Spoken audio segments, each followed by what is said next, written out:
Сайн бацхан үзэгчдээ та бүхнийхөө орой амгалан айлтгая. Монголын үндэсний олон нийтийн телевизээс пүрэв гарагийн орой үзэгч та бүхэндээ шууд нэвтрүүлгээ хүргэдэг. Өнөөдрийн нэвтрүүлгээ бид Улаанбаатар хотыг 2040 он хүртэл хөгжүүлэх ерөнхий төлөвлөгөөг одоо бас цуврал нэвтрүүлгээрээ хилцүүлэг болгон үзэгчдээ хүргэж байгаа. Өнөөдрийн сэдэв бол авто замын төгжрөл гэдэг сэдвийн хүрээнд иргэд олон нийт та бүхэнд бас одоо энэ ерөнхий төлөвлөгөөнд энэ төгжрлийг арилгах, авто замын энэ сүлжийг хэрхэн боловсронгуй болгохоор төлөвлөсөн бэ гэдэг энэ асуудлыг хүрэхээр мэргэжлийн холбогдох байгууллагын зочдыг студид урьсан урилгыг хүлээн авч ирсэн зочдоо бас талархснаа илэрхийлье. За өнөөдрийн сэдэв бол авто замын төгжрөл. Тэгэхээр иргэнээсээ шууд хилцүүлгээ эхлэе. Цэвмэгд мэдээж юу гэдэг бидний амьдарч байгаа хот өөрөө стресс бухимдалгүй аз жаргалтай байхын тулд ингээд нийгмийн амьдралд оролцоход бүх юм бол яг л хүний төлөө л байх ёстой тий. Гэтээ сүүлийн хэдэн жил бид одоо энэ төгжрлээсээ болоод яасан их бухимдалтай яасан их тий цаг хугацаа үнцэн эдийн засгаараа ямар их охирч байгаа вэ? Энэ нь бол ойлгомжтой. Гол нь энийг бид энэ 2040 он гэхэд энэ ерөнхий төлөвлөгөөний хүрээнд яаж одоо зөв болох гэж байгаа. Яаж иргэндээ тэр стресс бухимдал төрүүлэхгүйгээр зохицуулах гэж байгаа юм бэ гэдэг энэ хэлцүүлгийг хийж байгаа. Тэгэхээр иргэн таны хувьд энэ бас ерөнхий төлөвлөгөөтэй танилцсан байх. Та ямар гарч шийдэл харж байна? Ямар одоо асуудлыг дэвшүүлмээр байна? За ерөнхий төлөвлөгөөтэй би бол яг танилцсан хүн бол биш. Тэгэхдээ Улаанбаатар хотын иргэний хувьд Улаанбаатар хотын төвжрэл гэдэг гамшигт ингээд өртөөж явж байгаа иргэний хувьд бол бид нар энэ яс махаарал одоо бид нар нэг чинь зовлон амсаж шít. Тэгээ 2040 хүртэл энэ төлөвлөгөөнд мэдээж энэ мэргэжлийн байгууллагын улсууд байж мэдээж энэ төвжирлийг багасгах талаар тусгасал байх. Тэгээ яг одоо ингээд энэ ярилцлагын явцад ямар юу туссан хэдэр гэдгийг одоо манай энэ хотын нийслэлийн төлөөлөл эдгээр энэ төвжирл энэ нэгдсэн төсвийн удирдлага энэ зүгээс бол бидэрт хэлэх байх. Ер нь зөвхөн бид нар одоо ер нь төвжирлээс залхах бол одоо үнэхээр залхахаар л боллоо шүү дээ. Бид нар яриад байна, зөндөөл ярьж байна, бие бинийгээ зөндөөлж хөмжилж байна. Эсвэн бусын санал ийм тийм өчнөөл арга хэмжээ авлаа. Одоо 2012 оноос хойш бид нар төвжирлийн чиглэлд маш олон санаачтай арга хэмжээ хэрэгжүүллээ шүү дээ. Тэгээ тэрнээс өнөөдрийн хүртэл одоо 10 гаруй жилийн дотор үр дүнд хүрсэн одоо бид нар энэ шийдлийг бид нар хэрэгжүүлээд бид нар нэг юм үр дүн гаргацсан юм а гэдэг юм одоо хүртэл за иргэн миний нүдэнд лав харагдахгүй байна. Тэгэхээр одоо ингээд энэ хугацаа дуусаад одоо энэ сонгуулийн энэ жил дээр энэ удаа гарч байгаа нийслэлийн засаг дарга болон энэ төр засгийн удирдлагууд маань хэрэгжүүлэх гэж байгаа энэ ажил нь одоо үр дүнтэй байгаасаа бидний амьдрал багч гисэн одоо нэг тийм цаг хугацаагийн маань амардаг цаг хугацаагийн маань гэр орондоо хурдан очдог ажилдаа хурдан очдог цаг хугацаагийн маань багч гисэнд хүлж өгөөсөн. Одоо ингээд жоохон хошигнож ярих юм бол бид нар ч одоо нэг юм цагийн хэмжүүртэй болсон байж хүнтэй цаг болж чадгаа байсан. Ингэсийгээд очно гэхээр одоо нэг үдээс өмнө очдог, тэгсийгээд очно гэх юм бол үдээс хойш очдог. Одоо бидний хооронд одоо ийм яриа хүртэр бид нар хоорондоо ярьдаг болцсон байна шүү дээ. Тэгэхээр магадгүй төгжрлээсээ үүдэлтэй гэж хэлдэг. Энэ бол төгжрлээс үүдэлтэй. Тэгэхээр яг одоо ингээд энэ ярианы явцад би бас нэг замын хөдөлгөөний бага зэрэг гадралдгийн хувьд өөрийнхөө санал хэлэх юм байна тийм. Нэг санал байна. Бас энэ хүсэлт тавьмаар байна. Тэр ойлголоо баярлалаа. За золж жаргал гүшүүнэ.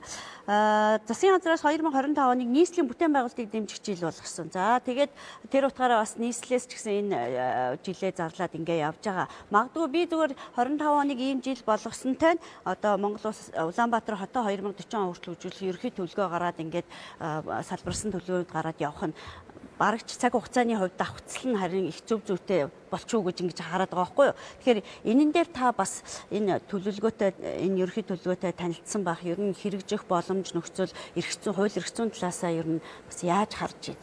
За нийслэлийг дэмжих хичээл энэ төрлийн тухайд бол яг хуу зөвхөн улс төрийн ураа гаргаж идэвхжүүлдэг нэг тийм уламжлалт арга байдаг л да. Би бол тэрийг нэх үр дүнтэй зүйл биш гэж боддог. За 2040 бол олон жил бэлтгэгдэж байгаад ярьсан маш олон хуудастай нүсэр ажил байна лээ.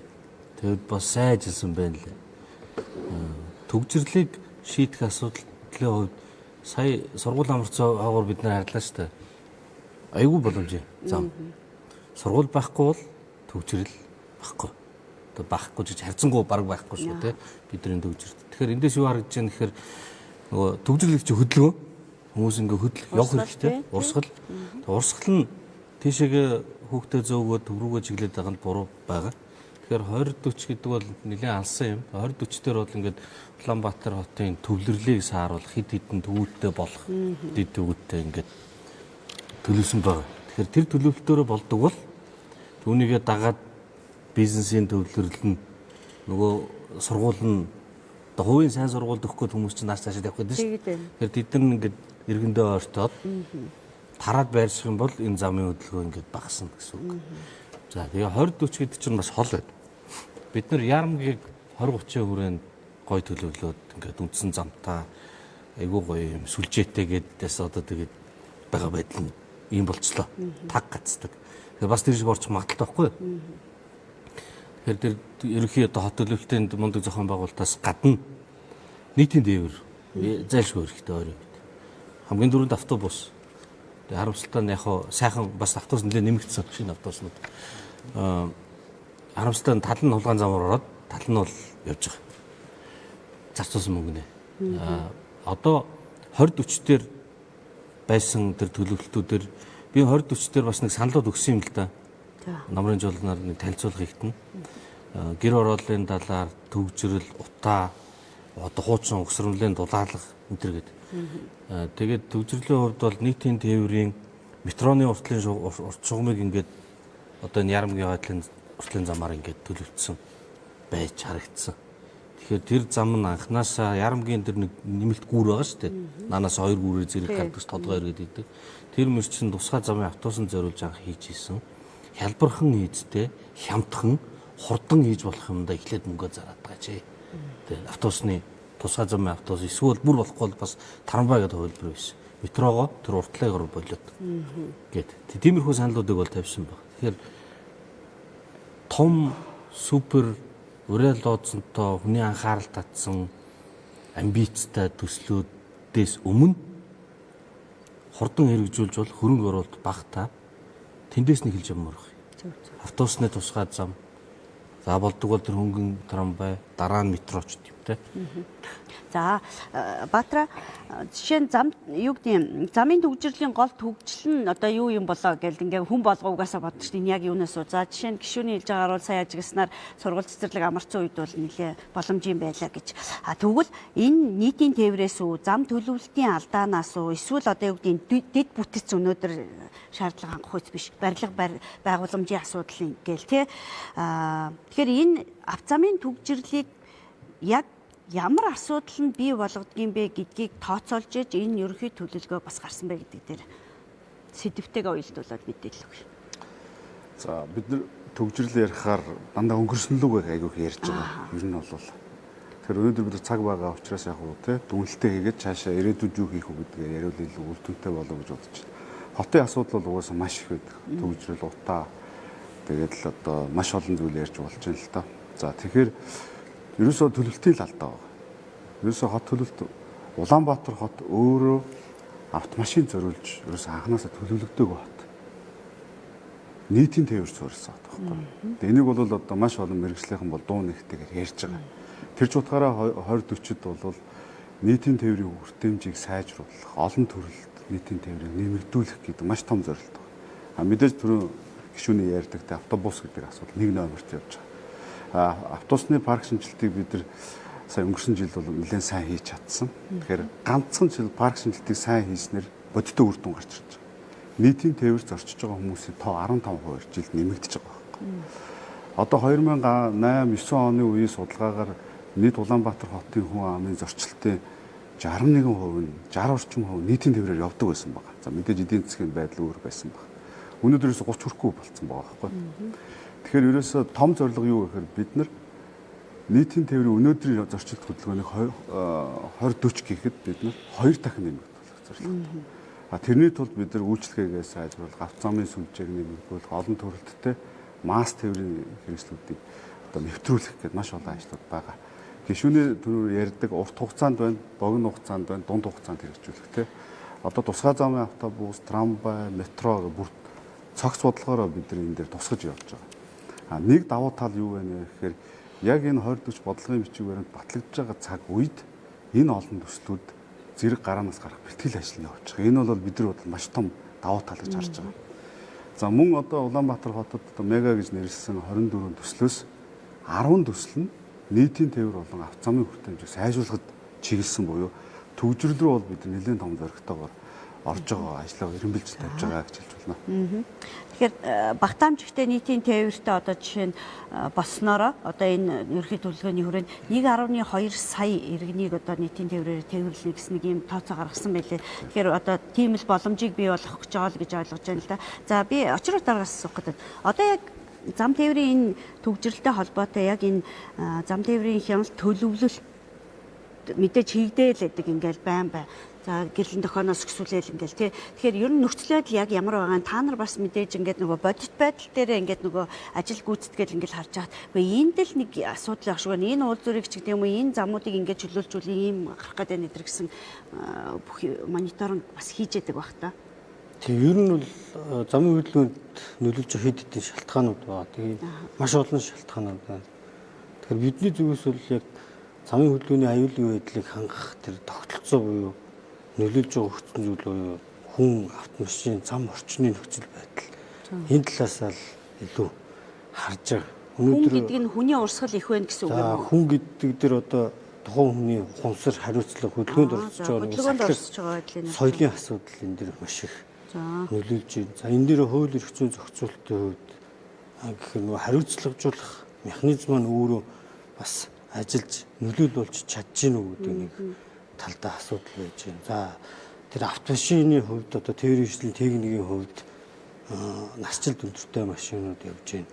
За мөн нөгөө бидний хэлээд байдаг баруун хүрттэй буюу буруу хүрттэй тээврийн хөгжил маань 60-аас дээш хувийг эзлээд эхэллээ. За зам замын байгууллага тоо яригдах уу энэ автомашины тооны асуудал яригдах. За автомашины тооны асуудал байгаа учраас гэдэг. Тий, ер нь бол нэг 1200 орчим тээврийн эрсэл улсын хэмжээнд байна. Нийслэлд бол яг зөв хүрттэй тээврийн эрсэл бол нэг 221 мянга гаруй. Баруун буюу буруу хүрттэй тээврийн эрсэл нь 500 мянга гарцсан ингээд явж байгаа юм асуудал байна. Тийм. Тооны хувьд. Баруун зүүнээсээ болж нэг шалтгаан нөхцөлд нь ордын болов. Бид нар энэ нөгөө хүрдний байрлалаас хамаарат хөдөлгөөнд өөрөө замын зохион байгуулалтад шууд нөлөөлөд бид нар баруун талдаа аюулгүй байдлаа хангаад баруун талын хөдөлгөөнд зориулаад замын зохион байгуулалтаа хийцэн. Гэтэл бид нар өнөөдөр чинь гүйс төрүүлэх, саадаг тойрон гарах энэ үйлдэлүүд өөрөө хөдөлгөөнд ямар их саад болж байна. За мөн зам дээр зорчигчийг буулгахад замын зорчих хэс рүүгээ буудаг, ачаа барааг буулгадаг гэдэг энэс ихсүүдэд хөдөлгөөнд нөлөөлөд эхэлж байгаа юм асуудал. За дөрөвд хүчин зүйлэл тэр нөгөө гурав дахь хол дөрөвд хүчин зүйлэл нөгөө зам орчны аюулгүй байдал өөрөө тэр хийцэн хэсэг маань өөрөө өнөөдрийн замын хөдөлгөөний төвжирэл бас нөлөөлж байгаа хүчин зүйлүүд байгаад. Уур зургаарт автобусны буудал стандарт. За ингээд буцаж ирэх газар автобусны буудлын давхар хийгдсэн. Энэ нөгөө автобус маань өөрөө буцаж ирэхдээ бүхэл бүтэн 2 3 дугаар игнийг хөндлөн дамж буцаж иргэдэг гэдэг ч юм уу. Энэ замын зохион байгуулалт маань өөрөө бас тооцоолно. Энэ төвжирэлд бас нөлөөлөд байгаа ийм асуудал байна. За тэр хүний хариуцлагын хувьд бол бид нэр харахад өнөөдөр нийслэл хотод хөдөлгөөнд оролцож байгаа нийт иргэдийн дийлэх хүн одоо гар утсаар яаж хөдөлгөөнд оролцож шүү дээ. Энэ дээр бид нэр хяналт тавиад байгаа хэрэг зэгцрэхгүй. Тэгтэл гадаадын улс орнд бол тэр гар утсаар ирж байгаа зөрчилд бол одоо 1000 фунт буюу 4 сая орчим төгрөгийн торгуул оногдуулж байна. Гэтэл манад гар утсаар ирж байгаа тохиолдолд 20 мянган төгрөг. За нэг 14 хоног хуулийн хугацаанд төлчих юм бол энэ маань 10 мянган төгрөг төлж явах жишээ. Энэ өөрөө хариуцлагажуулах иргэдийг нөгөө ухамсар соёлтой оролцоход бас нөлөөлөх хүчин зүйл маань процессын үйл ажиллагаа маань жоохон муу байна уу да гэдэг талаас нь харж байгаа. За баярлалаа. Намуу нэмэх үү? Саяны асуудалтай. Учруултаараа хэлж байгаатай адилхан яг тэр зохион байгуулалт тал руугаа иргэд маань одоо яг нөгөө хүлээн зөвшөөрөх гэдэг зүйлийг ерөөсөө биелүүлэхгүй нөгөө нийтийн төлөө шүү гэдэг зүйлийг ойлгохгүй зөвхөн тийм өөрийнхөө төлөө гэдэг тухайн өс нутагт нэг зохион байгуулалт хийхэд тэр нь одоо ямар нэгэн байдлаар зохион байгуулалт хийхэд бол тухайн шилжилт хөтөлбөрийн өөрчлөлт байгаа юм чинь хин нэгний явдаг замыг өөрчилнө. Тэрнээсээ татгалцахад иргэд маань хөлөөмж зөвшөөрөх талд айгүй муу. Энэ нь өөрөө дасаад хөвшөө зүв болгочих юм бол нийт масаараа тэр төвжирлийг бууруулах хэв хөвшил рүү орно гэдэг зүйл рүү иргэд маань айгүй нэг жоохон зохион байгуулалтыг хийхээр тэрэнд бухимддаг нэг юм л бас асуудал байна. За замын юу гэдгийг замын бүтээн байгуулалтын ажил өөрөө их өндөр өртөгтэй ажил шүү дээ. Ер нь бол энэ одоо дэд бүтцийг сайжруулна, бүх замын сүлжээг одоо нэмэн, барин, нэмэгдүүлнэ гэл ингээл ярих юм бол маш их хөрөнгө оруулалт шаарддаг. Гэхдээ хөрөнгө оруулалтыг ямар одоо олон нөгөө их үүсвэртэй хөрөнгө оруулалтын хэлбэрүүд байгаа. Мэдээж энэ автозамын төгжрлээс гарах энэ үйл ажиллагааг энэ ерөнхий төлөвлөгөөний хүрээнд хийнэ гэвэл би бол хамгийн нэлээд их өндөр өртөгтэй төсөл нь байхаа гэж ингэж тооцоолоод байхгүй. Тэгэхээр энэ дээр Бадарсүрэн ер нь ямар бодолтой байна? Энэ хөрөнгө оруулалт энэ их том ажлыг ингээд 2040 он гэхэд төгжрөлгүй Улаанбаатар болохын тулд одоо ер нь яаж зохицуулж үзэх ёстой? Улаанбаатар 2040 хөтөлбөрийг бол иргэдийн хурал, нийс иргэдийн хурал дэмжиж батлаад за ингээд засгийн газар дүргэн барьсан. Өнөөдөр улсын их хурлаар бол одоо энэ хаврын чуулганаар хэлцэж эхэлж байгаа баг. За энэ дотор одоо өнөөдрийн мэдээ ярьж байгаа сэдвийн хүрэн дээр ер нь бол автозамын төвжирэл гэдэг асуудал бол зөвхөн одоо нэг ийм зам, автомашин гэсэн илүүтэй. Энэ хот бол энэ баг талбай дээр одоо олон сая 500 мянган хэрэг 2040 онд бол 2 сая орчим иргэдээ байх нэ гэж төлөвлөж байгаа, харж байгаа, тооцоолж байгаа юм. Тэгэхээр энэ иргэдийн өөрсдийн одоо ая тухтай байх, олон сонголтуудтай байх гэдгийг бол тусаж өгснөөр онцлог. Нийтийн тээврсээ Баатар захиал ярьж байна те. Одоо масс тээвэр буюу тарамбай, трам одоо мөн одоо метро те. LRT гэдэг юм уу, BR замын автобус гэдэг юм уу те. Ийм нийтийн тээврүүдийг бол олон төрлөөр санал болгоно. За мөн одоо иргэдийг өөрсдөөс одоо явган зорчих төр болцоог бол дэмжиж өгсөн тэр концепцийг бол оруулж өгсөн байгаа. За мөн одоо дугуй унах те одоо дугуйгаар зорчих. Дугуйн замч одоо бас яг ийм өнөөдөр яг одоо байгаа хот өвтөнд одоо энэ алдаашууд энэ бол энэ явган зам заримдаа ингээд асарчдаг. Эсвэл яг дугуй бол яг ингээд энэ замаар явдаг гэдэг ч юм уу те. Тийм байхгүй байгаа. Энэ болгоныг бол тусаж өгсөн байгаа. Жишээлх юм бол дугуйн замыг бол 20 дахин нэмэгдүүлэхээр бол энд оруулсан. За зоожоос шүний хэлж байгаа түрүүн яг бас энэ хотын иргэний хувьд бүдүүрэл харж байна л да. Саяхан одоо ингээд хүүхдийн амралт болсон тий хичээлийн. Тэр 7 хоногт бол манай замын хөлөөний удирдлагын төв за мөн замын цагдаагийн газар хамтраад энд бол тоолго хийсэн. Ер нь судалгаа хийсэн байгаа. Тэгэхэд бол энэ пик одоо энэ яг ажил өглөө явдаг. Ажил тарж байгаа ачаалын яг пик цагаар бол 5 км цаг хурдтай байдаг. Дундаж хурд байсан.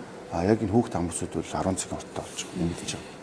Тэгэхээр эндээс ямар дүгнэлт гарах вэ? Эндээс бид нар ямар дүгнэлт хийм гэсэн бэ гэхээр нийслэл бол тэгээд энэ дээр тулгуурлаад бид бас тооцоол хийсэн л дээ. Манай гарч ирсэн одоо энэ ажиглал тооцоолоос гаргаад. За тэгээд эндээс бид нар ямар дүгнэлт өрсөн бэ гэхээр хүүхдүүдийн энэ сургуулийн зорчид одоо маш их байна. Өдөр бүр дунджаар одоо 180 мянга орчим зорчид байна гэсэн үг. За энэ чинь бол нийт зорчилдынхаа 31 орчим хувь байна. Хотын. За ингээд 180 гэдэг чинь ойролцоогоор нэг 90 мянган одоо өглөө оройд ингээд хоёроор энийг нөгөө хүүхдийн автобусаар шийдэх гэдэг юм руу. Тэгээ хүүхдийн автобус бол энд явж байгаа л да. Хүүхдийн автобус явж байна. За энэ ер нь цааталыг ингээд өнөөдөр Монгол Улсын засгийн газар одоо нийслэлийг бол энэ жил одоо дэмжих жил болгоод одоо хагас өдөр болгон засгийн газрын гишүүд одоо нийслэлийн холбогдох хүмүүс өөрсдийнхөө одоо тулгамж байгаа асуудлуудаа ярьж байгаа. Энэ асуудлыг бол 14 хоногийн өмнөөс ярилцсан. За тэгээ эргээд одоо ямар төвшөнд явж байгаа вэ гэхээр төвчхон мэдээлэл өгье. Одоо боловсролын яам, улсын их хурал дэх боловсролын зөвлөлөж байна. За мөн одоо нийслэлээс ингээд гурван талаасаа одоо бүх энэ тооцоонд сууж байгаа. Тэгээд хаана одоо бид нар дараагийн ерөнхий боловсролын сургуулийг байршуулах хэрэгтэй юм бэ гэдэг. Жишээлбэл одоо нэг ангийн одоо дөрвөл 30 хүүхэд байх хэрэгтэй тийм ээ. Ер нь бол энэ 20 минутын хот болон одоо энэ 20-40 концепц дотор бол ер нь 1 км солгоогоор яваад сургуульд очиод гэсэн тийм концепцийг суулгасан байна. Тэгэхээр тэр бол ойролцоогоор бол нэг км чинь 20 минут орчим юм гэсэн байна. Тэр 500 м радиус дотор сургуулаа байрлуулахаар бид бодож байгаа. Тэр тоо гаргаж байгаа. Тэгээ эрхжил бол энийг Монгол улсын төсөв болон одоо нийслэлийн төсөвд хийж хэрэгжүүлээ гэсэн тооцоо хийгээд явж байгаа. Авцамын сүлжээний урт нь 110% нэмэгдэнэ гэсэн байсан л да энэ төлөвлөлтөн дээр урт нь. Тийм тэгэхээр одоо жишээ нь авцамын сүлжээний бүтцийг хэвтэй 8, босоо 12, тойрог замын 3 бүтцтэй байхаар төлөвлөсөн гэж. Тэгэхээр одоо бол манайх яг 24 оны байдлаар 1250 гэсэн үг үү те? Тийм орчим юм байна. 40 онд бол 17,000 км болгоно гэсэн. Тэгэхээр энэ ер нь ерөнхий төлөвлөгөөнд энэ тусгагдсан энэ тоонуудыг ингээ харахаар өстой айгүй сайн болох юм байна л гэж харагдаад байгаа. Гол нь тэр хэрэгжих механизм юм нь ямар хөө байдалтай байх нь олон нийтийн оролцоог яаж энэ дээр хангах юм талаас. Би сая Бадарсан дарганы юун дээр нэмэлтээр хэсгэлээ. Яагаад тэгэхээр сая ер нь шалтгаан нөхцөл бол айгүй энгийн байна л да, бид нар олж чадчихээн. Одоо энгийн иргэд хүртэл хэлж чадчих штэ тий. Тэгэхээр ер нь сургууль руу зорчих хөдөлгөөн бол дийлэн хувийг эслээд. За сургууль өөрөө энэ бас их өвөрмөц одоо зорчилттой байлаа л дээ. Ягаад тэгэхээр яг л өглөө оройд яг тогтсон цаг заавал гэдэг бүр тий. Бусад одоо эмнэлгийн юм байна уу? Бусадыг бол бид нар өөрсдөө зохицуулж болж байгаа. Цагаа авч ийн, тохирч болж ийн тий. Зарим ажлын уулзалтыг орой хийж болж ийн тий. Ингээд энэ яг сургуулийн цэцэрлэгийн зорчил хөдөлгөөнийг бол бид нар яг цагтаа баригдаад зайлшгүй байх. Зайлшгүй. Тэгэхээр сургуулийн хүртээмжийн асуудал. Хүртээмжээд байгаа бас чанарын асуудал бас яригдж байгаа тийм ээ. Чанарын асуудал. Яг тэгэхээр нөгөө чанартай сургууль руу нөгөө хөдөлгөөн илүү их яваад байна гэж дүгнэлт гараад байгаа. Тэгэхээр юу гэж юм тэгэхээр ирээдүйд ер нь сургуулийн хүртээмжийг нэмээ дээрээс нь чанаржуулж чадах юм бол бид нар бас замын төвжирлийг тодорхой хугацаанд бууруулж чадах юм байна. 10% бууруулж чадах юм байна гэсэн дүгнэлт гарч байгаа. Тэгээ эндээс юу гэж хэлэх гээд байна гэхээр зөвхөн замын уртыг нэмээд бид нар төвжирлээс хязгаарч гарахгүй. За 20 минутын хот концепц гэдээ ярьж байгаа бид нар одоо сэлб гэдэг сая бид нар чинь маш том 150 60 га газрыг чөлөөлөд одоо шинэ 20 минут хот гэдэг концепц хийж. Энэ дээр яг босрал төвтэй тийм хотын концепцийг бид бас босруулж сая батлуулсан. Тэгэхээр мөн л бид нар сонголт хийх хэрэгтэй. Тэнд сайн сургуулиудыг олноор барьж өгье. За ирээдүйд магадгүй нөгөө нэг ээлж руугаа шилждэг ч юм уу нэг ангийн хүүхэд ягаад одоо 50 60 хүүхэд байгаа болохоор нэг хүүхдэд нөгөө багшийн хүртээмж хүрхгүй байгаа учраас чанаргүй сургалт аваад байна. Тэгээ ягаад хувийн сургууль руу гарах тэнд 20-30 хүүхэд нэг ангид байгаа юм те. Тэгээ энэ мэтчлэн энэ ялгааг багасгаж чадах юм бол бид нар бас төвжилд бол маш их том нөлөө үзүүлнэ. Тэгэхээр авцам барьснаар юм уу за бас ганцхан нийтийн тээврийг нэмснээр бас төвжирэл бол буурахгүй. Цогц бодлого хийж одоо энэ төвжирлийн асуудлыг бас бууруулна гэсэн. Тийм та бүхний ярианаас нэг анзаарч байгаа зүйл бол ерөөсөө энэ за өнөөдөр яг сэдвтэй холбоо ярих юм бол авцамын төвжирлийг бууруулах асуудал бол зөвхөн нэг салбарын асуудал биш энэ бүр салбар дундын асуудал юм байна. За тэр боловсролын яам оруулах хэрэгтэй болох юм байна тий. Боловсролыг яаж тэгш хүртээмжтэй бүгдийг адилхан чанартай болгох. Тэрнээс энэ чанартай сургууль энэ чанаргүй хүүхдийг тэгж ялгуулж бас болохгүй шүү дээ. Чанартай сургуульд мөнгөтэй айлын хүүхд явна, чанаргууд нь тэгээ мөнгөгүй айлын хүүхд чанаргүй боловсрол эзэмших юм уу гэдэг. Ингээл бас нөгөө нийгмийн тэгш бус асуудал чинь ингээл гараад ирнэ тий. Сая тэндээс энгийн гэдэг гоё үг ороод ирлээ. Энгийн баймаар байна монголчууд бид нар. Уг нь. Тий. Одоо бид нар 20 40-тээр ингээд гоё том төлөвлөлт хийж болно. Тэрэндээ хүрэх явцдаа энгийнээс нарийн дараагийнхаа нарийн төлөвлөлтийг эвдэхгүйгээр энгийн юмнасаа ингээд хэлмээр байгаа байхгүй юу? Тэр ухаандаа одоо шинэ ингээд гэрт нэг одоо туурах цоорхоо тусаал гоождаг нэг гэрт амьдж яах гэж бодъё. Тэгэхээр тэр айл олсон мөнгөөрөө эсвэл зээл аваад хамгийн түрүүнд туурга нөхөж таарна шүү дээ. Дээврээ нөхнө. Дээврээ нөхөхгүйгээр паркетын шал тавиул яах вэ? Харин болно те. Тэгээ шүү дээ тий. Эсвэл LED дэлгэцтэй том телевизэр авуул яах. Тэгэхээр бид нар гоё LED дэлгэцтэй телевизэртэй энэ ийм гоё гөлгөр шалдаа ийм гэрте болно гэж бодцоод эхлээд дээврээ бүглэхгүй бол тэр чинь тэр зорилго нь биелэхгүй шүү дээ. Тэгэхээр бид нар яг тэр одоо шинэ метро тэр ингээд том юмыг төөрөд байгаа байхгүй. Тэгэхээр сая бол ингээд мэрэгжлийн хүмүүс болохоор өөр өөр хүнцгээс мэдээж харж байгаа. Хөдөлгөөн зохион байгуулалтынхаа зам ингэж хүмүүсийн соёл зөв бурууууд мэдээж нөлөөлж байгаа.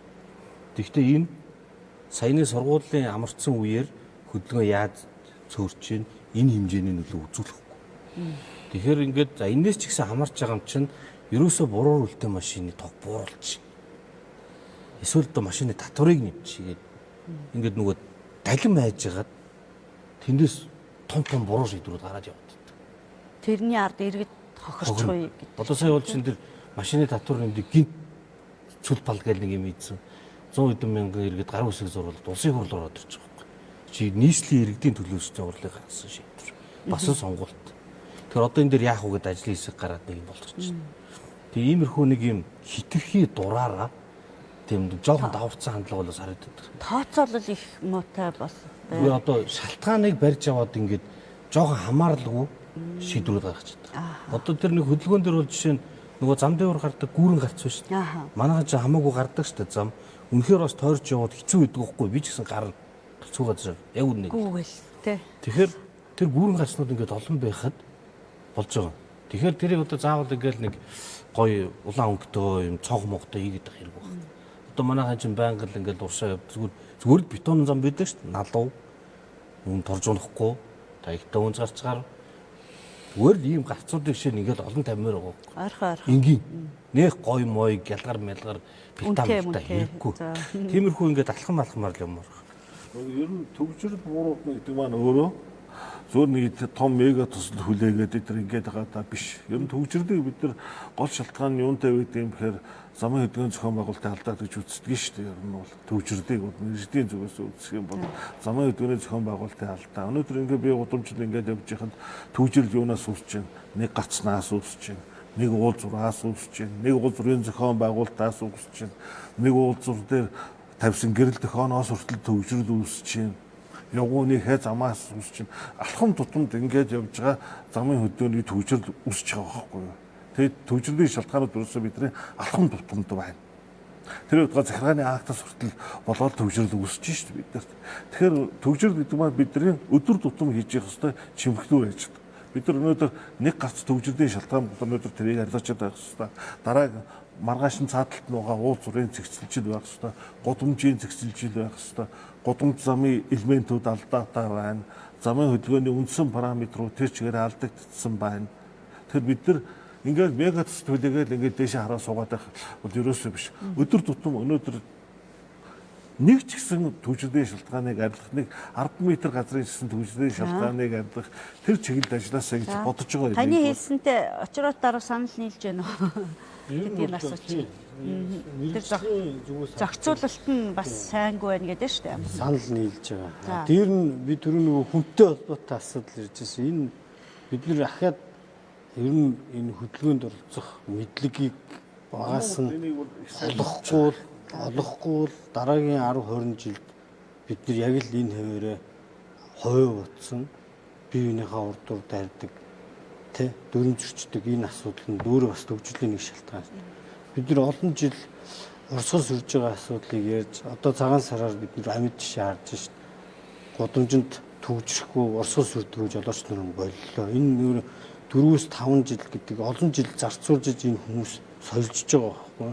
Тэгэхээр өнөөдөр бид нар бас энэ боловсролын системд өөрийн энэ замын хөдөлгөөнд хэрхэн оролцох гэдэг мэдлэг олгодог асуудлыг багаас нь тавьж зөв хөдөлгөөнд соёлтой оролцогчийг багаас нь бэлдэж авч дараагийн 10 20 жилдээ бас хүлээлгийг цагаан гарц үлээ. Огоон гэрэл цагаан шугам. Тийм байна. Хүлээлгийг хариуцлагын асуудал бас яг оновчтой биш вэ нүү?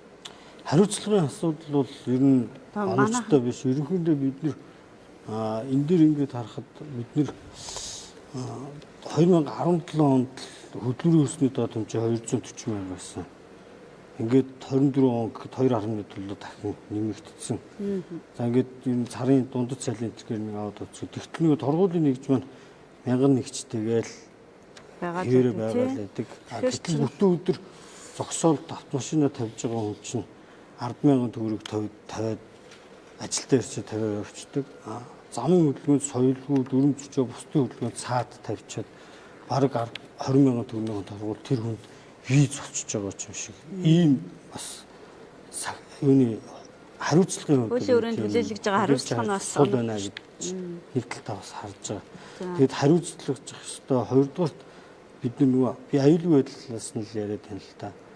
Төрөний хэлдэг нөгөө гүүрэн болон нөхөн гарам энэ эмзэг хөдөлгөөнд оролцогч явган ундаг дугуугаар энэ хөдөлгөөнд оролцогчдыг бид нар бас тусгаарлах арга хэмжээ авахгүй л явган хүний гарц ихтэл богинохон зайдал одоо 200 м дотор явган хүний замаа төлөвлөсөн. Тэгээд тэр болгоно энэ хөдөлгөөний эрчим хурдад нөлөөлөд байгаа ийм асуудал байна. Таны одоо ярьж байгаа энэ асуудлууд нь энэ 2040 он хүртэл хэрэгжүүлэх гэж байгаа ерөнхий төлөвлөгөөнд яг зөв тусгалаа олж чадсан гэж харж байна уу? Та ер нь энийг бас судалсан л баг л та тий. Нэг иймэрхүү хэмжээнд одоо хөгжүүлчихвэл таны яриад байгаа юм шийдэгдэх гээд байгаа мó эсвэл дутуудсан өдр юм байна. Ер нь бол бидний нөгөө яг замын зохион байгуулалт тэр нийтдээ болон нийцгүй зүйлийг тусгаарлаж байгаа хөдөлгөөнд тусгаарлаж байгаа давхар түвшний зам энэ асуудлууд бол бас тодорхой хэмжээнд тусгатад энэ 2044 л орцсон энэ асуудлууд бас шийдвэрлэл төвчрөл бол буурна гэж харж байгаа.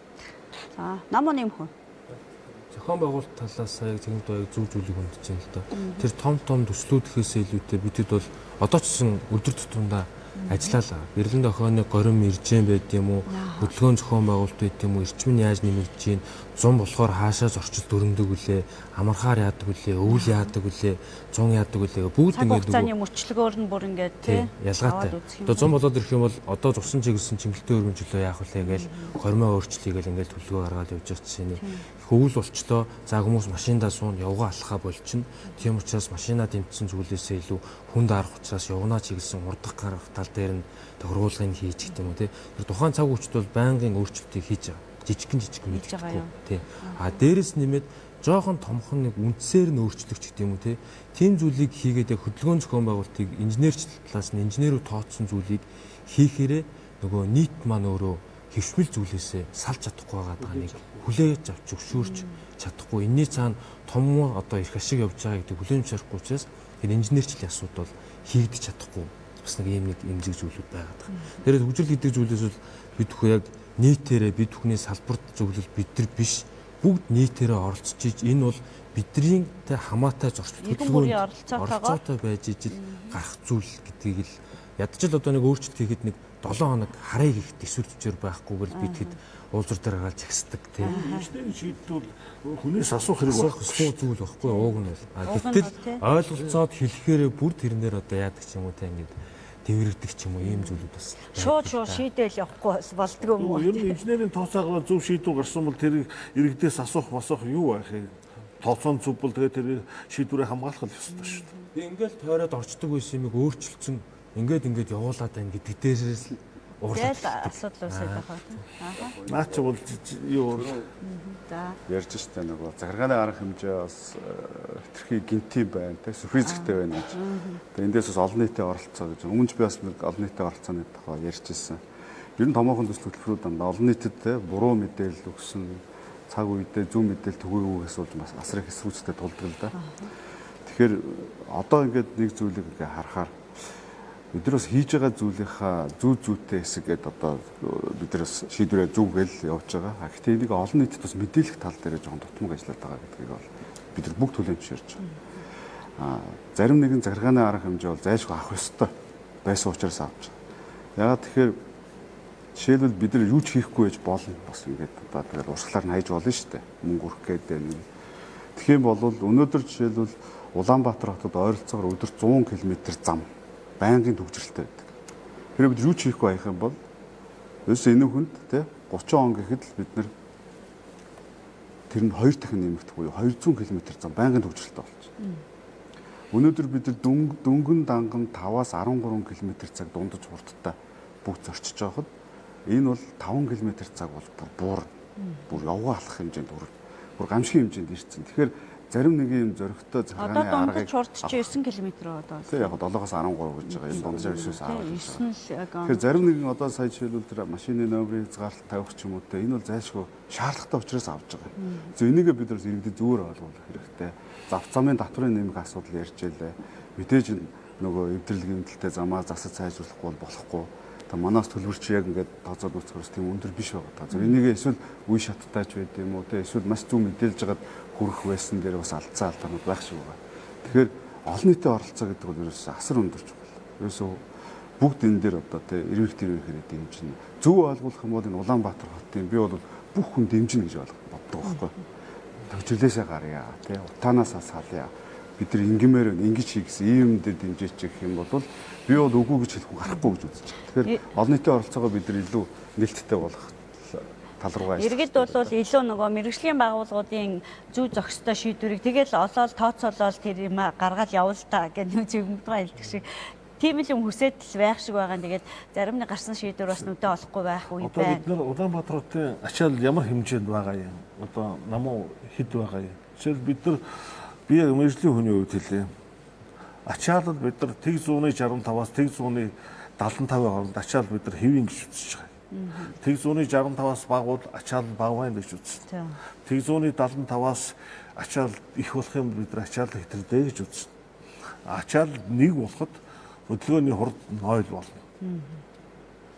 Тэгэхээр бид нар одоо яг бидний дотор сууж байгаа би зүгээр нэг заримдаа нэг ингээд өөрийнхөө дураар хөшнөөгөө нэг тэнд орсон хоорондоо нэг яг нэг хобби юм чинь нэг ингээд бодоод ингээд үзчих юм бол нэг зарим газар нэг ачаал тэг 188 бүр их хэцүү үедээ тэг 193 өдөр хүрч байгаа өдөр тийм тохиолдол байна. Тэгэхээр бид нар ядаж нэг хөдөлгөөнийхээ ачааллыг бид нар нэг тэг 175 дээр авчирдаг юм уу тэг 175-аас тэг 180 хооронд авчирчих юм бол Улаанбаатарын урд судын хурд яг одоо бид нар дундч хурд гэж яриад байгаа юм. Дундч хурд гэдэг бол нэг машины л хурд шүү дээ.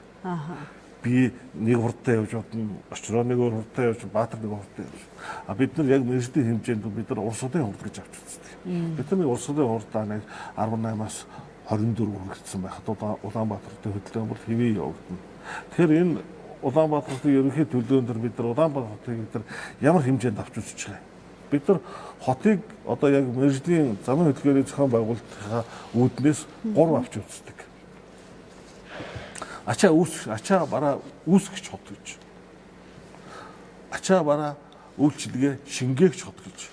А 3 дахь нь транзит хот гэж. Тэгэхээр энэ 3-таа тохирсон хөдөлгөөний зохион байгуулалтын тохирсон арга хэмжээнүүд байна. За бидний тойр хөдөлгөөнтэй зам гэж байна. Тойр хөдөлгөөн гэж байна. Туулын хурдны зам, Улаанбаатарыг тойрсон энэ замууд бол бүгдээрээ л транзит хот зориулсан арга хэмжээнүүд л дээ. Тэгэхээр 2040 он гэхэд Улаанбаатар хот маань бол транзит хот болох гэсэн ерөөл тавь. А энэ одоогийн байдлаар бол хойноос уршаага нефть явдаг, Доронтоос ирээд ховд руу явдаг, Улаанбаатар хотоор дамжиж явдаг. Улаанбаатар хотоор дамжин өнгөрч байгаа транзит хөдөлгөөнүүд Улаанбаатар хотын төгжил нөлөөлж байгаа нүдэнд бол асар бага шүү дээ. Мараг байхгүй гэхэд болно шүү дээ. Улаанбаатарт ирээл буцдаг ийм бид нар ийм шингээгч буюу ачаа бараа үүсгэгчд хотын хэмжээнд одоохондоо байна бид нар.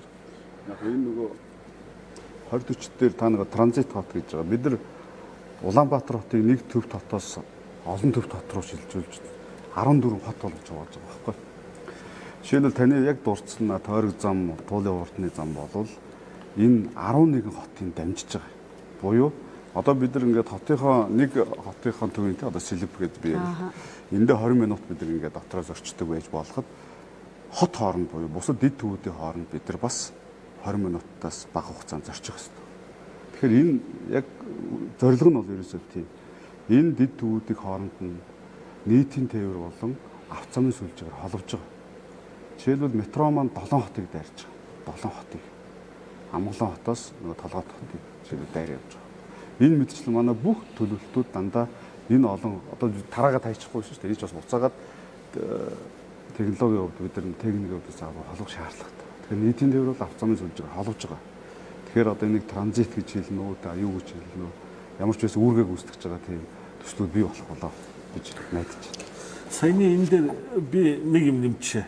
Тэгэхээр яг мэржлийн үүднээс юу гэж зөвөхөр хэрвээ замын төвчөр транзит хөдөлгөөнөөс шалтгаалж байгаа бол бид нар хот сургийнхаа захаас төвчлийн асуудлаа шийднэ гэж зохион байгуулалтын арга хэмжээ авна. Хэрвээ хотын төвчөр төрүүгээ чиглэсэн юм эсвэл хот дотроо хот сургийнхаа төв хэсэгт өргөжлөж байгаа бол бид нар төвчрлийн арга хэмжээг төвөөсөө гадагш нь тэлэх зам хэрэгэлдэг ийм үндсэн ердөө зарчим ердөө тэр. Тэгэхээр бид нар одоо яг үнэндээ бол би яг одоогийн өнөөдрийн нөхцөлд бол өстой 0 цэгээс хэдэн тийшин төвчрөл бууруулах арга хэмжээ төлөвлөсөд гэж одоо төлөвлөлтөнд бол тэгвэл юу гэж тусгасан? Ямар байдлаар одоо зөвмөгдгөө хэлээд байгааг аль байдлаар нь тусгасан гэж бодлоо. Ерөөсөө одоо бид нар ер нь бол нэг л төвтэй байгаа шүү дээ одоо. Тэгээд Хүн болго ярьж байгаа 80 газар дээр бид бүх үйлчлэгийг аваад ирсэн. Тэгээд одоо манай хөдөлгөөний эрчим ялангуяа сургууль цэцэрлэг бид нар нэгэн сургууль цэцэрлэгийн хөдөлгөөн дээр тооцоход төврүү чиглэсэн хөдөлгөөн байна. Тэгэхээр энийг ерөөсөө буцааж гаргаж байгаа. Тэгэхээр яг нөгөө Ерөөсөө төвөөсөө төвөөсөө гэсэн нэг юм төв биш, тэ? дотоос олон төв дотроо гэсэн тийм үнэн концепт барьж явж байгаа шүү. Иргэдийн оролцоо зөв шийдвэр бол шууд явуулъя гэдэг энэ дэр бас хэлмээр байна. За саяны одоо ингээд инженерийн тэр төлөвлөлт шийдэл гэдэг бол нэг объект барих асуудал юм биш. Одоо яг саяны ярьж байгаа тэр төв нь хаана байх юм, урсгал хөдөлгөөнүүд хаана энэ ч бас загварчлаа шүү. Тэгэн шүү. Тэгээ нийгмийн хөдөлгөөнийг инженерчилж байгаа байхгүй юу? Тэгээ тэрэндээ тохирсон юм бүтцүүдийг ингээд хийх гэдэг. За тэгэнгүүтээ тэрийг ингээд сайхан зураад төлөвлөөд мэрэгжлийн хүмүүс болно. Тэрийг хэрэгжүүлэхэд тэртээ тэргүй янз бүрийн ашиг сонирхлууд орж ирэх нь ойлгомжтой. Тийм болохоор энийг ингээд барина. Одоо үг дуугүй барина гэж шийдэх юм бол тэрийг шийдвэр гаргах эрх мэдэл дээр хувийн сонирхол, янз бүрийн сонирхол орж ирнэ. Гайхамшиг байхгүй. Угаасаа бид нар өнгөрсөн дөхөө мэднэ шүү дээ. Дахиад давтагдах байхгүй юу? Тэгээ дахиад давтагдахгүй тулд яадаг вэ гэхээр нөгөө олон талын иргэдийн яналт. Тэр нь бол ухаандаа нийслэлийн иргэдийн төлөө шүү дээ гурал. Одоо төсвөө батлна, юмаа төлөвлөгөөгөө батлна. Тэгэхээр тэр иргэдийн төлөөлөл улс төрийн хэтэрхий баригдмал байж болохгүй. Намын бодлого байдаг, төлөвлөлт байдаг. Гэхдээ тэрэндээ хэтэрхий баригдмал байх юм бол дараагийн хийсэн бүх шийдвэрийг гар өргөж гаргаад ингээд Үг дуугаа дагаад тэгэхээр тэр олон хувилбар дундаас нэг юм орж ирэхэд сайхан хүн, сайн дарга манайхан хүсээд идэв. Тэр чинь өөрчлөгддөг шүү дээ. Байхгүй болчихно. Тэгэнгүүт шал өөр юм гарч ирээд уул нь яарамгийг ингэж гоё төлөвлөж ийсэн юм аа. Тэгсэн чинь ингээд муу хүмүүс ингээд төлөвлөгөө өвдө барьчлаа гэдэг хэлээ болохгүй. Тийм болохоор энэ тогтолцоо байдаг. Одоо бидний үсэд бүтээх гээд байгаа нийгэм. Тийм учраас тэр тогтолцоотой үед дуугүй байж тооцоогоор ингэж гарсан гэж хийж болохгүй. Харин зүгээр тэр тогтолцоогоо яаж ажиллах вэ гэдгийг л анхаарах байна. Одоо нөгөө нэг мега төслүүд, янз бүрийн төслүүдийн эренб дараан дээр л бид нар эндээс ихэл бодоод эхлэх хэрэгтэй байна. Тэгэхээр эренб гэдэг нь эренб нь одоо өсчихгүй, тэхгүй ингээд тэрэн дээр л хяналт сайн орж явах хэрэгтэй. Одоо яг энд ярьж байгаа ингээд одоо тэр энэ даан гэдэг юм ингээл гоё талаас нь ярилцаал нийлтдээ тавьж хянаж л явах хэрэгтэй гэж хэлвэр. Бадарсан юм. Томоохон төслүүд бол энэ чинь өнөөдөр гинт 20-40-ыг батлаж байгаа учраас хийсэн юм биш. Жишээ нь метро бол 15 жил орчим мэрэгж байгаа бах тийм ээ. 20 жил орчим мэрэгж байгаа. 2013 онд суур одоо анхныхын суур тооцоонд гарсан. тэрийн дараа нь хэзээ нэгдсэн тийм. За энэ тойрог зам бол мөн одоо 10 гаруй жил болж байгаа асуудал. Тэгээ өнөөдөр бол энэ төвжирлийн асуудал үнэхээр энэ бүр засгийн газрын түвшинд тий бүр ингээд анхаарал татж энэ хотын сая 500 мянган ойролцоогоор жилд одоо 4 орчим ихний төгрөгийг эдийн засгийн алдарт хүлээж штэ бид нар сая 500 мянган өнгөд чинь жилдээ нэг хүн баг хөөгт төвчл бүгд ороод 2 сая гаруй төгрөгийн алдарт хийж байна тий алдагталтай байна. Өдөр бүр 2 цагийг энэ төвжирд илүү өнгөрөөж байна. Тэгэхээр энд бид нар анхаарал тавихаас аргагүй. Мэдээж энэ инженерингийн томоохон бүтээн байгуулалтын ажлууд явна. Одоо голцоо тойрог зам явна.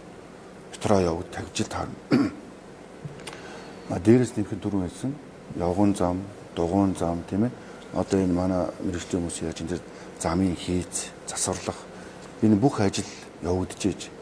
Наад зах нь одоо энэ гэрлэн дохоо, уулзуурын гэрлэн дохоо илүү их угаалаг болж ийж, илүү их одоо үр дүнтэй байж ийж энэ бүх олон ажлууд нийлж ийж энэ хотын төвчл багсан л та. Тэгэхээр энгийнээс нь эхлэх ёстой, амархнаас нь эхлэх ёстой. Тэрний цаана тэрний цаана бид нар дунд хугацаанд бол 5 жилийн хугацаанд энэ асуудал бол инженерингийн хувьд, техникийн хувьд, одоо хөгжлийн хувьд тийм үү? Одоо мастерүүдийг бид нар иргэдэд олон төрлөөр санал болгох хэрэгтэй. Зөвхөн метро барьчаад метрон сууг байдаг биш. Магадгүй автобус нь суuna, тийм? Эсвэл одоо өөр юу байдгийг трам байд юм уу тийм? LRT газар дээрх гэсэн ийм төрлүүд үүж болно. Зарим хүмүүс бол нийтийн тээврээр биш зөвхөн одоо дугуйгаар тусчих тэр заманд тасралтгүй байх хэрэгтэй. Нэг цэгээс нөгөө цэгт хүрч чаддаг байх хэрэгтэй тийм. Гээд сургуулийн түрүүн бид тооцоо хэлж яхад би нэмэдлээ. зарим газар үнэхээр сургууль алга байна. Жишээлх юм бол Хаан улс дүүргийн одоо үзэж байгаа Хаан улс дүүргийн 20 дугаар хороо байна. Жишээл экспогийн уртлын хэсэгт. Энд одоо 3000 гаруй үрх амьдарч байна. 2000 шахам хүүхдүүд байна. Нэгт сургууль алга. Улсын 2 цэцэрлэг байна, хувийн 3 цэцэрлэг байна гэж. Бид нар энэ судалгааг боловсролын яам, за мөн одоо улсын их хурлах боловсролын зөвлөл, мөн одоо хорон цаглаараа бүх ингэж нэгжээр хамтарч ажиллаад нэг тийм тоо гаргаад энийг хэдүүлээ оновчтой байлуулъя. Зөвхөн төвийн сургуулийг ингээд давхарлаад хажууд нь өртгөл байраад олон те одоо хүмүүсийг энэ төв рүү ингээд хэмүүлээд байгаа ш. Хүүхэд 1 км зайд яваад сургуульд орчно гэдэг бол хамгийн сайн сургуультаа л явж ийн гэсэн үг шүү дээ. Эцэг эхчүүд ч гэсэн одоо хүүхдээ ингээд олон цаг хөгжил ятраагаад байхгүй тий. Нөгөө нэг чанарын асуудал гарч ирнэ гэсэн үг. Тэгээ гих мэд асуудлууд байгаа. Тэгэхээр яг хугацаа жоохон богино байна. Гэхдээ бид нар 20-40 дотор болвол инженерингийн асуудлууд ч байгаа, энгийн асуудлууд ч бас тусгацсан байгаа шүү гэдгийг эхлэхийг хүсэж байна. Маргаашаас ахгуулаад жишээлбэл бид нар дугаараа хязгаарлалт гэж юм хийж байгаа л бид нар өнөөдөр хөдөлгөөнд оролцож байгаа тээврийн хэсэгт тог нэг хууль бусын мардал ингээд нэг жоохон хасж байгаа шүү дээ тийм. Гэтэл сайн хөдөлгөөн зохион байгуулалт гэдэг бол өөрөө хөдөлгөөн доторх тээврийн хэсгийн тог өөрөө хасаад явдаг л ийм л инженерийн шийдлэлтэй. Жишээлбэл Улаанбаатар хот дотор автомашин унах нь өөрөө утгагүй ямар ч ашиггүй ултар тийм хэмжээнд бид нар зохион байгуулалт хийж чадвал өнөөдөр бид нар дугаараа хязгаарлалт гэдэг хууль бус юмнаас татгалзсан хүмүүс машина тавиад тавихаас аргагүй байдалд ортоо бид нар тийм зохион байгуулалт хийж чадвал хүмүүс чинь одоо төрөөс юу нэгтгэх вэхээр нийтийн төвөөр нэгтгэх. Хоёр автобус ч хаа байна. Метро ч хаа байна. Өнөөдөр бид нар ийм зохион байгуулалттай ийм замбраагүй байх юм бол өнөөдөр метроны шугам нээлээ. Метроны шугам нэхэд өнөөдрийн нэг номерын автобусны улсууд метрон сунахс бусдууд машина тавиад метро руу өсрээд орохгүй шүү дээ. Тэгэхээр бид нар өнөөдөр хичнээн сайхан метро, трамвай одоо юу байдгийг автобус тавьж өгдөөч гэсэн хүмүүс машинаасаа татгалзаад маш хүнд. А тэрийг яадаг вэ гэхээр бид нар хөдөлгөөний зохион байгуулалтын аргаар л бид нар машиныг тавиулаад нийтийн төвөрлөө суулгах. Тэгэхээр бид нар тэр энэ арга хэмжээ зохион байгуулалтыг яг зөв зохистой хийхин тулд юу хэрэгтэй? Манайхан таны бодлоор бол нэг сайн хийж чадахгүй ингээд шүү дээ. Хийж чадахгүй байгаагийн шалтгааныг та яаж харж байгаа? Юунд байгаа? Асуудал нь юунд байгаа? Яагаад хийж чадахгүй? Тэр техникийн боломж нь байхгүй байгаа мó? Гэхдээ одоо ингээд гудамжид ингээд эргээд харахад гудам замын элементүүд тэр чигээр алдагдсан байна. Ямар гудам замын ямар элементүүд байх хэвээр тэр чинь бүгд алдагдсан. Замын хөдөлгөөний чинь үндсэн параметрууд бүгд алдагдсан. Ерөөсөө тэгээд бид нар тэр болгоныг биш нэг гарцаа шалтгаалж байна, нэг угуул зураа шалтгаалж байна, нэг гудамж наас шалтгаалж байна. Ингээд түрүүчийн хэлдэг нэг одоо хөдөлгөөн зохион байгуулалт техник хэрэгцээ шалтгаалж байна гэдэг маань жишээлбэл 2 игнэтэй замдаар 3 тактын гэрэлтгөө тавьчихсан байгаа.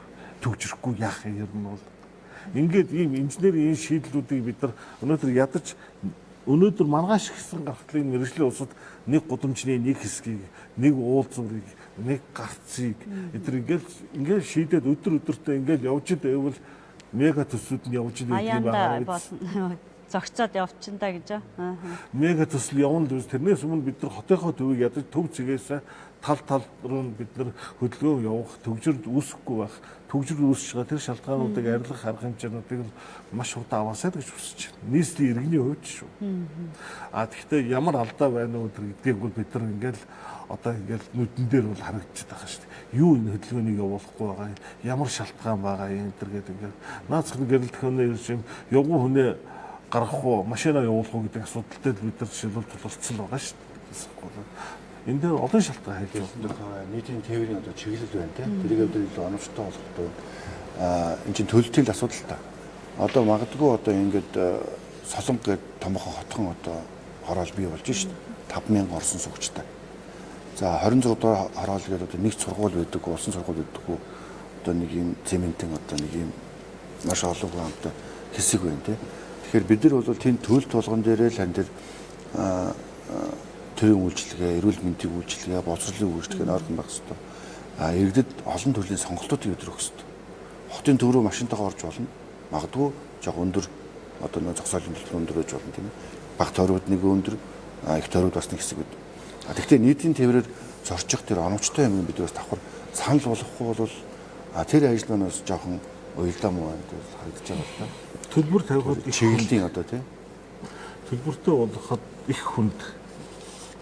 Одоо миний татвар төлөөд миний татврын мөнгөөр би болсон зам дээр би өөрийнхөө мөнгөөр би болгосон зам дээр би дахиад мөнгө төлж явна гэж байхгүй шүү дээ. Хэн нэгэн хүн өөрийнхөө хөрөнгөөр зам бариад тэгээд тэндээсээ орлого олбол энэ үйл төлбөртэй замын зарчим. Төсвөөс санхүүжүүдэд миний татврын мөнгөөр санхүүжүүдэд барьсан зам дээр би дахиад мөнгө төлнө гэдэг асуудал бол байхгүй тэр бол. зогсоод байлаа л да. Одоо хотын төвдний дунджаар иргэдээ бол тогтооцсон байгаа 10 хэдэн жил юм тийм. Гэтэ бол зогсоод оронтой харьцуулах юм бол хямдхан шүү дээ манай. Зогсоод үед бол ондоо асуудал. Зогсоод үед бол ондоо асуудал. Тэгвэл бид нар одоо ингээд энэ өөрсдийнхээ та нарын зогсоолыг ингээд тараарай. Манай зогсоод энэ Улаанбаатар хотын хөдөлгөөнд оролцож байгаа тээврийн эслийнхээ хөдөлгөөний эрчимтэй тогтсож гин үгүй юу? Бид нар энэ чинь ийм 3 төрлийн ийм критерий байгаа ш. Зогсоолыг бид нар одоо яг ингээд энэ гудамжинд ийм зогсоол байх хэвээр, энэ гудамжинд энэ замд Улаанбаатар хотын төв одоо энэ ажил хэргийн төв бизнес төв хэсэгт тэдэн зогсоол байх хэвээр гэсэн 3 төрлийн критерий байгаа юм. Тэгээ тэр критериэр бид нар зогсоолоо төлөвлөхгүй энэ 5,000 зогсоол, тэнд 3,000 зогсоол гэдэг ингэж яриад байна. Тэр зогсоолууд чи өөрсдөө Улаанбаатарын төв рүү буцаагаад нөгөө тээврийн хэрэгцээний бидний татах тийм пүүк тэгээд нэг одоо энэ татах цэг нь болчихж байгаа. Нэг зөрчилтэй юм байна нэр. Монгол хүн чинь морьтой. Морьтой. Өөрөө унаатай байх дуртай. Тэрийг бол яаж цаашдаа нэмэр байхгүй.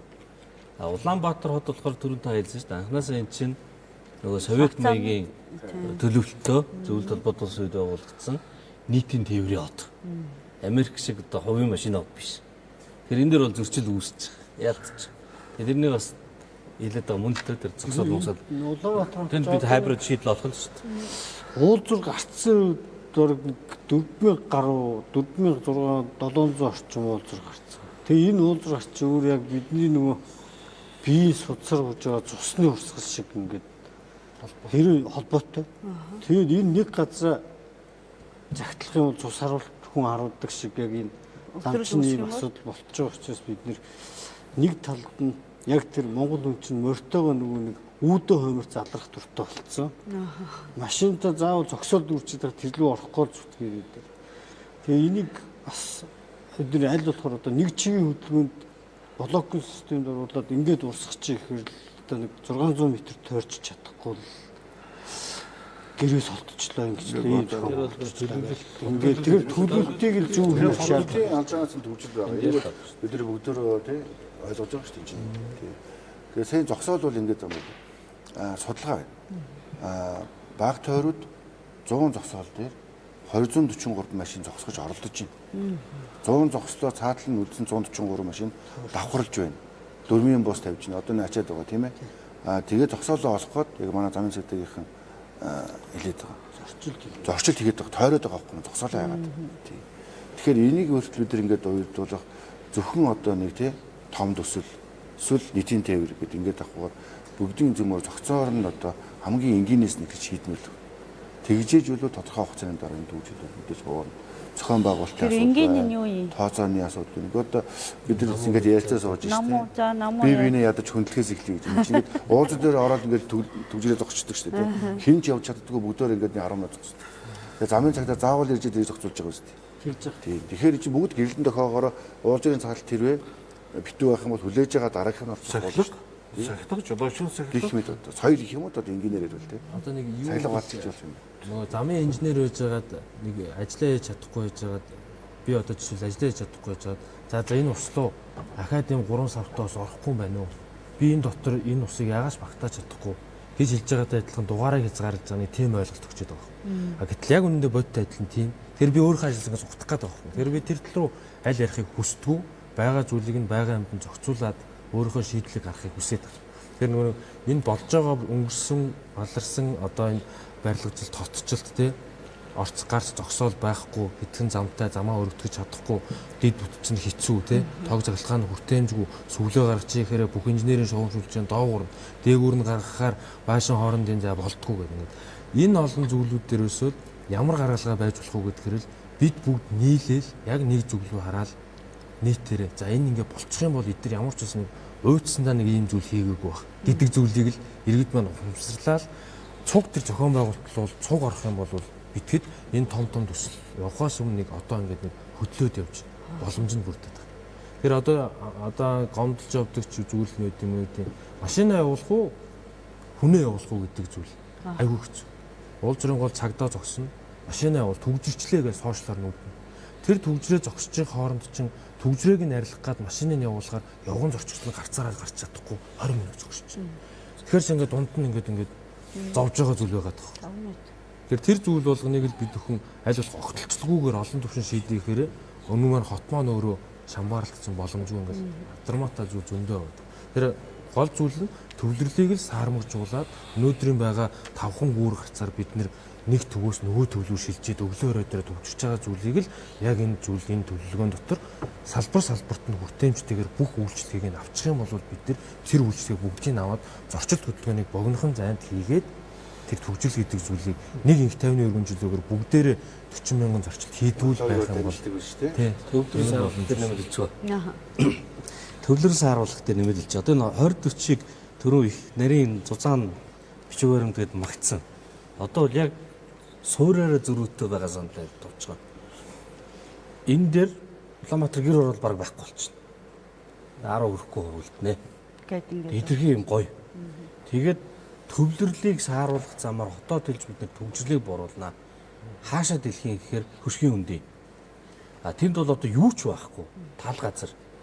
Тэгэхээр энэ дээр юм айгүй сонир логик зөрчил гарч ирж байгаа. Тэр том амбицийг бодож тийшээ зөндөө их мөнгө шүү дээ чинь.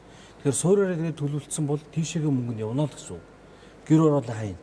Нэгдүгээрт гэр орол удахгүй ингээ гой байшинд орчихно гэд социализм үед л ярьж ирсэн. Байж л.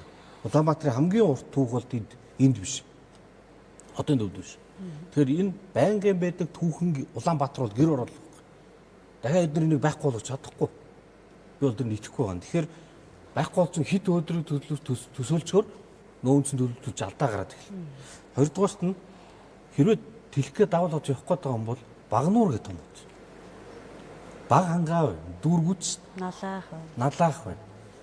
Багнуур Улаанбаатар хоёрын хооронд төмөр замын шугамыг нь засаад хурдны галт төр хэрэггүй. Энгийн галт тэргээр 200 км/цаг хэвчлэг хангалттай урд. За бүр цаашлах юм бол дархан байна. 200 км/цаг ч юу ч биш шүү дээ. Тэнд одоо тэр суман галт тэрэг хэрэггүй. Зүгээр ердийн галт тэрэг замаа сайжруулчаад 1 цаг 45 минут орно. Тэгхийн бол төвлөрч ингэж өөрөө. Тэгэхээр тэнд байгаа бэлэн дид үтстэй хүмүүс амьдарч байгаа бэлэн дойр одоо бэлэн отод дүүргүүдэд холбож тэлтэй явж хүмүүс яахгүйгээр хоосон газар аваачаад тэндээ бүр юм гоё сайенс шинжлэх ухааны хот мотод нүсэр мөнгө явах гээд гэр ороод хаях гээд энэ бол буруу шүү гэж хэлмээр байна. Энэ бас төгжрөлтэйгээ холбоотой буруу шийдлийн үүдэл болчих үед. Магадгүй энэ ерөнхий төлөвлөгөөнд орсон 20 минутын хот гэдэг концепц байгаа шүү дээ. Магадгүй хамгийн түрүүнд хэрэглэх нөгөө эренбэлэн гэдээсэн шүү дээ. Тэгэхээр хамгийн түрүүнд хийх ажил нь энэ 20 минутын хот байх юм бол аяанда нөгөө Яарамгаас одоо хаашаа чинь хотын төв рүү хүүхдээ сургууль зөөхгүй эсвэл Яарамгийн тэр одоо үнэтэй сургуульд би юу гэдэг сонгон бүр одоо Баян зүрхээс хүүхдээ авчиж сурах гэж машинтайгаа явдггүй. Миний хүүхдийн сурах чанартай боловсрол миний тэр Баян зүрх дүүргийн 13 дугаар хороолт байж ивэл би тийш явахгүй ш алхаж яваад хүүхдээ өгчин ч юм уу. Нөгөө нэг тэгэхээр эхлээ хийх ажил нь магадгүй 20 минутын хот ч юм уу ч гэдэг ч юм уу. Эренбэлэхэд л их чухал байгаа шүү дээ. Энд нөлөө орцсон байгаа юм. Сэлэд дүйдэг бол 150 60 орчим га газар дээр. Нэг гад ерөнхийдөө 400 орчим хүн байхаар төлөвлөж байгаа.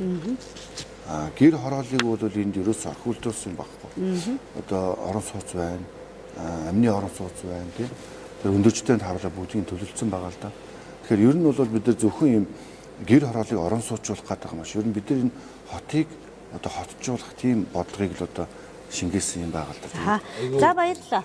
Өнөөдрийн хэлэлцүүлгийн урилгыг хүлээн авч ирсэнд баярлалаа. Улаанбаатар хотыг 2040 он хүртэл одоо 15 жилийн хугацаанд хөгжүүлэхэд иргэн таны оролцоо ямар байх вэ? Тэр дундаа өнөөдрийн ярьсан авто замын төвжирлийг бууруулахад бид одоо ямар байдлаар оролцож болох юм бэ? Иргэн таны одоо авто замын соёлтой оролцохоос өсвөлээл энэ ажил эхэлнэ. Бүх юм энгийнээс эхэлдэг юм шүү гэдэг бас энэ зүйлийг өнөөдрийн нэвтрүүлгээр бас гаргаж тавилаа. За ингээд дараагийн хэлэлцүүлгээр уулзъя. Баяр та үзэгчтэй.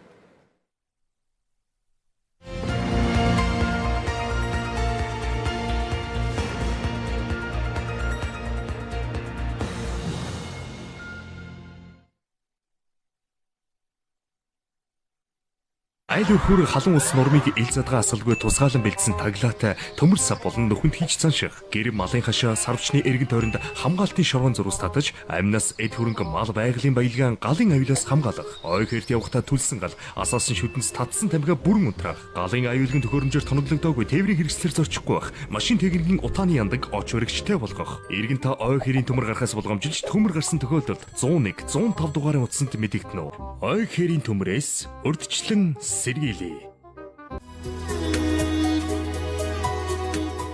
За миний үгийн урган ямар толгойтой ямар урган вэ? Бар толгойтой. Анцэн бар толгойтой урган ингэ зөв төвөрдөг хөлийн ингэ төвөрдөг. Ингэ төвөрдөг. Бар толгойтой урган ястай зөв бэн. Альва амтэн зэрлэг байхтай ганцхан төстэй байдаг. Чон үнэг хатгаа хулан тах. Энэ болохоор бар алзан урга. Бар алзан гэхээр энэ нөгөө энэгээр ингэ цагаан магаантай орсон. Тэгээд тэгвэл энэ хоёр шанаа нь ингэ бор болохоор бар алзан гэж. Малчид мала өнгөж ус галбир хэлбэр тамга тэмдэг явдал янз ааш аяг гоо мөрөөр нь ялган таниж нэрлэж чаддаг нь малчин түмэн гэдгийн баталгаа билээ. Ер нь хооч үедээ бол сайн заал зөвлөж малчид л өгөх нь зөв юм шиг байна. Бидний танин суралцах мэдэж түгээх нэгэн зүйл бол буянт мала танин мэдэж түүний зүсийг ялган таньд сурах нь Монголоор он байхын уг язгуур орших билээ.